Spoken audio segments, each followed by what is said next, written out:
Timmy, lights out. Timmy. Reading Rainbow is made possible by Barnes & Noble and barnesandnoble.com for minds at play.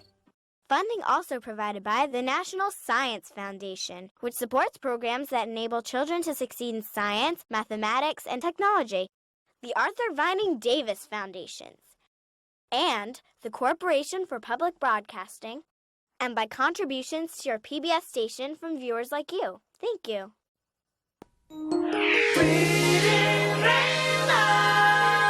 Butterfly in the sky, I can go twice as high.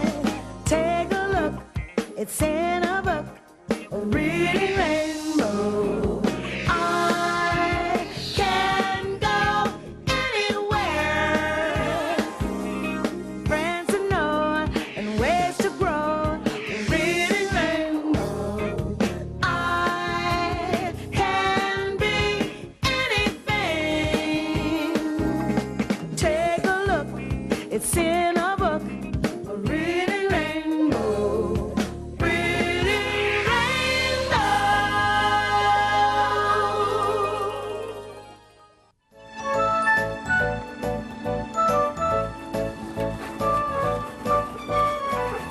Well, Luke, we've got a perfect day for a barbecue, don't we?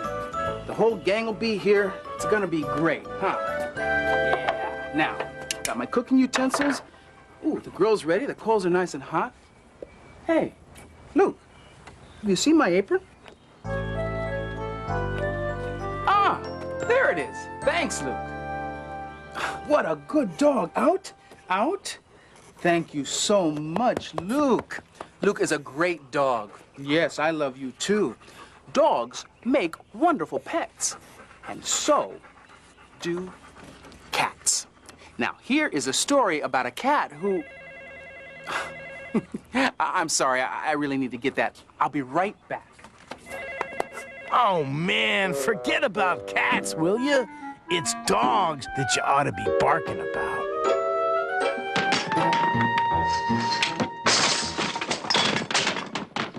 Now, here's a book that'll really wag your tail. It's called Martha Speaks. Martha Speaks by Susan Meadow. Read by Joe Hayden. I hope that soup is gone when I come back in there. The day Helen gave her dog, Martha, alphabet soup, something unusual happened. The letters in the soup went up to Martha's brain instead of down to her stomach. That evening, Martha spoke. Isn't it time for my dinner? Huh? Martha's family had many questions to ask her. Of course, she had a lot to tell them. Have you always understood what we were saying? Oh, you bet. Well, why don't you come when we call? Oh, you people are so bossy. Come, sit, stay. You never say please. Do dogs dream? Day and night. This morning I dreamed I was chasing a giant meatloaf. Alphabet soup became a regular part of Martha's diet, and the family had a wonderful time, surprising people. Yo, Renty, good dog. How's the flea problem? They ordered pizza from a different restaurant every night. How much do I owe you? They taught Martha how to use the phone. Pretty soon, more than pizza was being delivered. But I didn't order any barbecue. Oh, it's here. Family and friends were amazed. Please pass the bones. Although there were those who doubted. There is no such thing as a talking dog. Martha always had the last word. Speak, Martha. Woof! Just kidding. But there was a problem. Now that Martha could talk, she said exactly what was on her mind. Why is that man so fat? Mom said that fruitcake you sent wasn't fit for a dog, but I thought it was delicious. Who did it? She did. No, he did. Helen did it. She wondered why her family was mad at her, but she kept on talking. Oh, I've seen this program. You want me to tell you what happens? The giant reptile did it. Oh, and the little kitten gets blamed, but it's okay because Ninja Woman She and talked while they Environment- were trying to There's a read. poodle over on Circuit Street I'd really like to play with. He's small, but oh, what a dog. And speaking She of small, talked and I was born in the talked. back alley to a poor but loving mother. Although she was a mixed breed, Mama was determined to raise us puppies right. Blah, blah, blah, blah, blah. Until her family could not stand it and said, "Martha, please shut up!" What's wrong? You talk too much. You never stop. Sometimes I wish you had never learned to talk. Martha was crushed. The next day, Martha just lay quietly beneath the kitchen table. At first, her family enjoyed the silence, but after a while, they became worried. Helen offered bowl after bowl of alphabet soup, but Martha had lost her appetite for letters. Martha's family wondered if she'd ever speak again. Then one evening, when her family was out, Martha heard the sound of glass breaking. A burglar. Thought Martha. I better call the police. She carefully dialed 911. But when she opened her mouth to speak,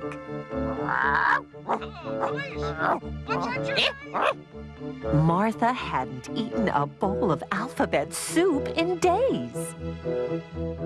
Martha raced to the kitchen. She barked. She growled. She tried to look ferocious. The burglar wasn't frightened. He picked up a pot from the stove. Oh, Thought Martha. it's Taps for sure. But to her surprise, the burglar put the pot down on the floor in front of her. Here, doggy, have something nice to eat. The burglar smiled as he closed Martha into the kitchen. Dumb dog. Lucky for me, you like alphabet soup. When Martha's family returned, they found the police removing the burglar from their house. How did you know he was robbing our house? Asked Helen. We got a call at the station. Some lady named Martha. Good dog, Martha. Exclaimed her happy family. You're so right. Now Martha eats a bowl of alphabet soup every day. And sometimes she doesn't say anything at all. At least for a few minutes.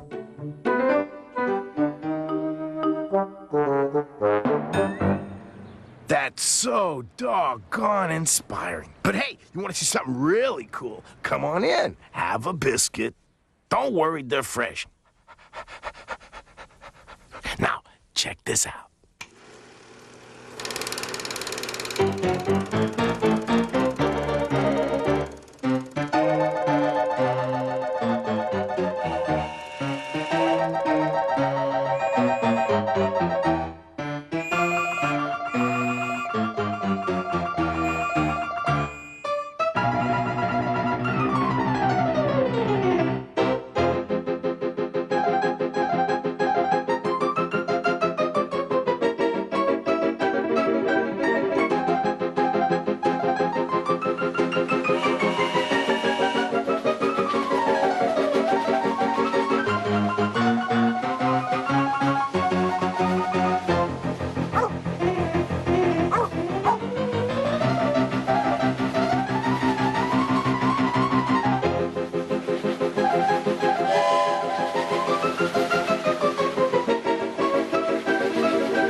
Tell me when it's over. I can't watch it.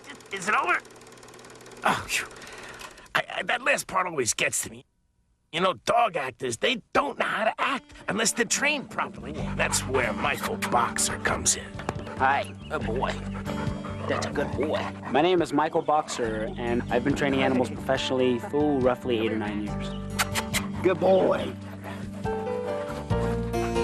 In order to get a movie dog, not a pet dog, usually it ends up we're looking for the dog at the pound, and what we're looking for mostly is energy and enthusiasm, and usually as soon as you see the dog, you know that's the dog you're looking for. All right, this is Buster, and Buster and I are going to show you some of the dog basics, actually some of the basics and some of the more advanced stuff that any good movie dog needs to know before he gets considered for his first part in movies or TV. So the first thing you need to work your dog is you got to give him a reason to work. So what we do is we get a nice little bait bag or a pouch, whatever you want to call it, and we usually use chicken or beef. And as you can see, it does a very good job of getting their attention. Look at that. That's a good boy. Watch that.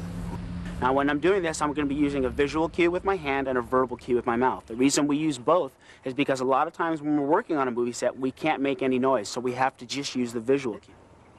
All right, Buster, let's go to work. Say hello to everybody. Speak, speak. Speak, speak, speak. Good boy. Sit up.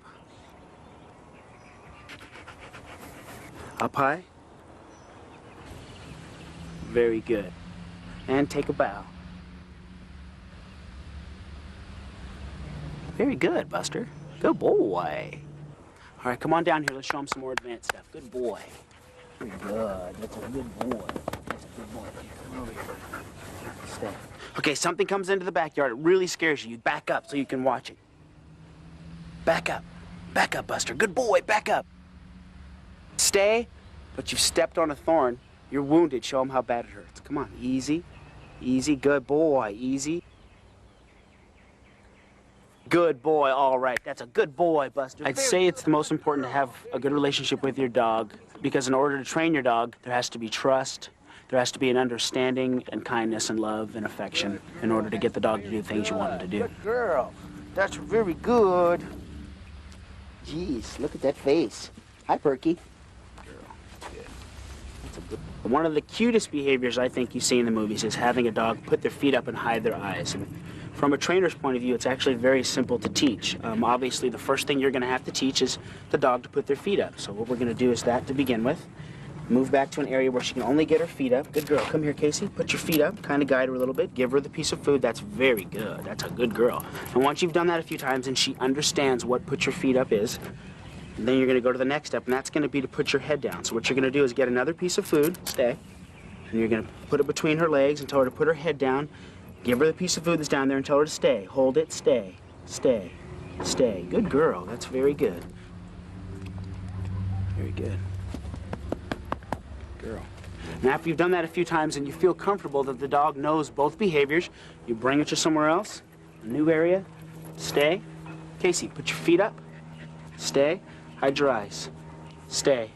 Head all the way down. Stay. Okay, that's a good girl. Very good. Good girl. Very good. That's a good girl. If you have to have a pet, the dog is the greatest pet you can have because everything is unconditional. You can take a dog anywhere, you can do anything with the dog, and no matter what happens, he always loves you. All right, well, that pretty much sums it up for me. Buster, is there anything else you'd like to say before we go, buddy? All right, go on over there and do your thing.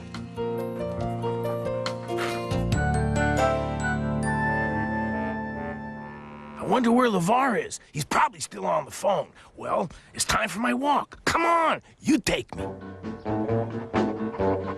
I bet you never thought much about it, but here's how the world looks from a dog's eye view.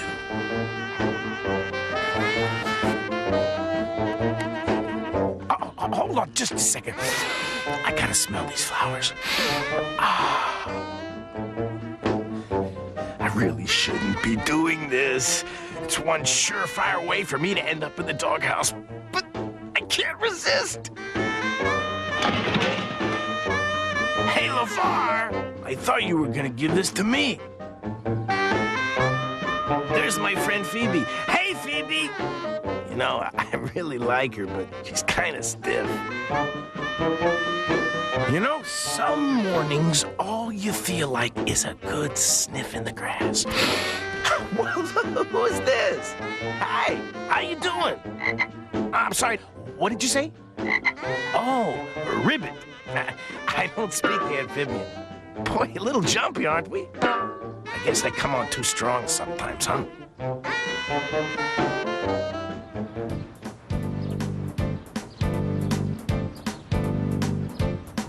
Hi, Luke. That's my friend Nina.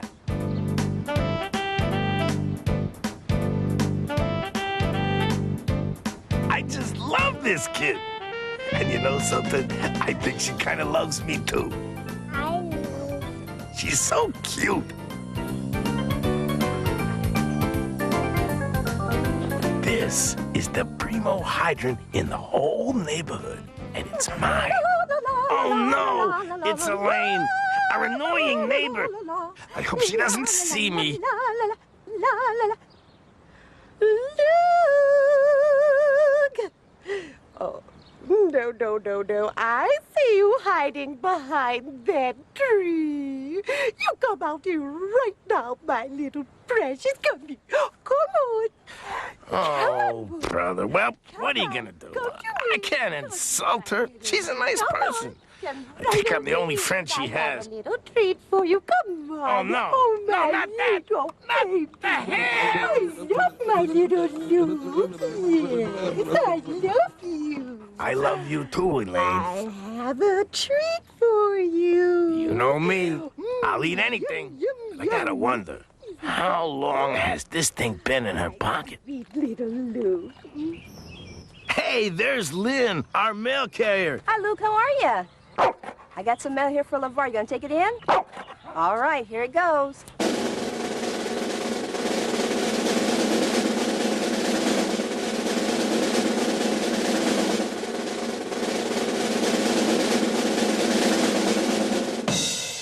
If you thought that was cool, wait till you see what my friends can do.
there's nothing that I love more than a nice, juicy book. Reading is the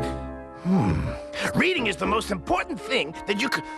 Burgers are good, though, but reading can improve your mind. But burgers taste so good and the meat is so juicy, and I'm having a burger. I'm having a burger, and I'll read later. Is that a problem?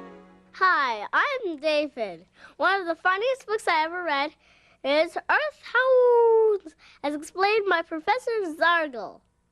Professor Zargle is an alien. He's teaching his class about Earth Hounds, what we Earthlings know as dogs. He says Earth Hounds have tusks in the front and a waggler in the back. He says Earth Hounds are sneaky. They eat wiggle beats and the living room rug. Earthlings love to play games with their Earth Hounds. I think Professor Zargle's observations were correct. I also think that Earth Hounds will make you howl with laughter. Did you ever wonder how it feels to live a dog's life? I mean, you can't even sit on the sofa, and no treats unless you entertain your owners. Well, here's a dog who's got it made, in this story called The Night I Followed the Dog. The boy who tells this story thinks his dog is pretty ordinary. Then one night, something happens to change the boy's mind. The dog is in the bathroom, dressing for a nice night out. You'll never believe what happens next. The dog owns a club where other dogs can go to hang out. Being with his dog makes the boy feel like a movie star. A waitress brings him some biscuits. Later on, the dog ends up dancing with a glamorous greyhound. I'm Crystal, and my advice to you is to think twice before you tell your dog to do anything. As you can see in this book, he may have a lot of other things on his mind. Hi, my name is Aditi. Here is a book about a teeny tiny dog named Dolly. The book is called My Puppy is Born. When Dolly is born, she is very small. I just want to squeeze her. The puppies need their mother at first. They get milk from her body. They can't see or hear when they're newborn. Their eyes won't open until they're a little bigger. I like the part when Dolly runs all over the place. I'd love to have a puppy like this. This is an exciting, colorful book. It made me want to get a puppy. Don't miss it. Aren't we dogs the cutest? I mean, look at this, bones on the wall. And look at me. I'm adorable. You'd like to be like me, wouldn't you? Come on. You can admit it. Just a little. Woof, woof, woof. Woof, woof.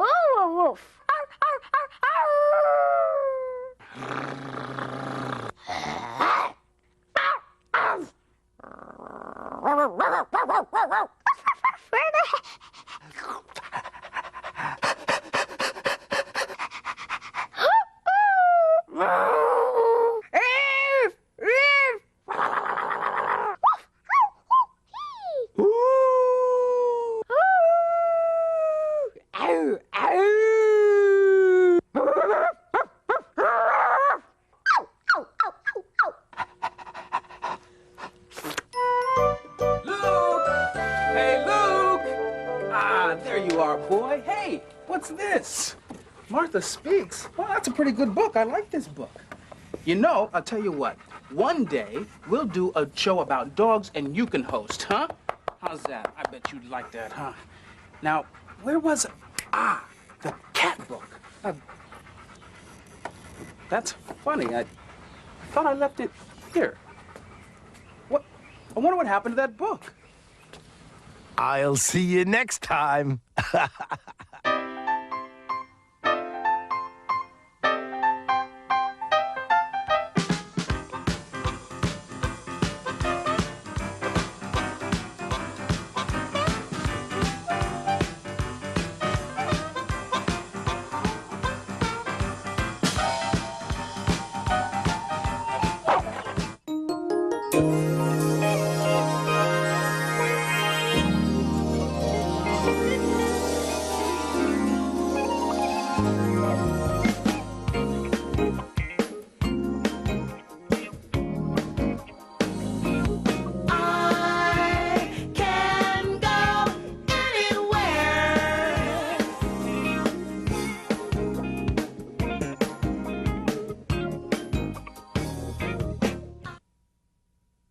Today's Reading Rainbow books are Martha Speaks by Susan Medaw, published by Houghton Mifflin Company.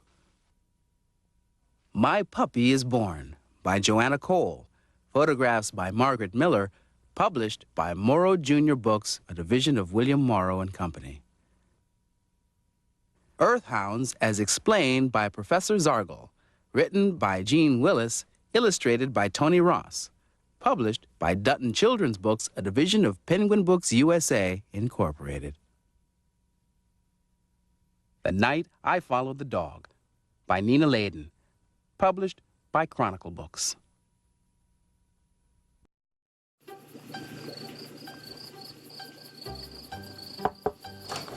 Timmy, lights out. Timmy.